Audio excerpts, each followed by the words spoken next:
நாகர்கோயிலை சேர்ந்த புரட்சி தலைவரின் தொண்டர்கள் தனி பஸ்ஸில் புறப்பட்டு சென்னை வந்தனர். பஸ் ராமாவரம் தோட்ட வாசலில் நிற்கிறது.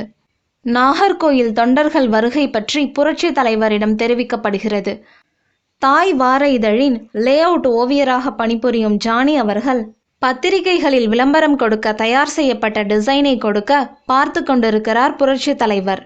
அந்த லே அவுட்டில் அண்ணா அவர்களின் படம் சிறியதாகவும் நமது புரட்சி தலைவரின் படம் பெரியதாகவும் அலங்கரிக்கப்பட்டிருந்தது.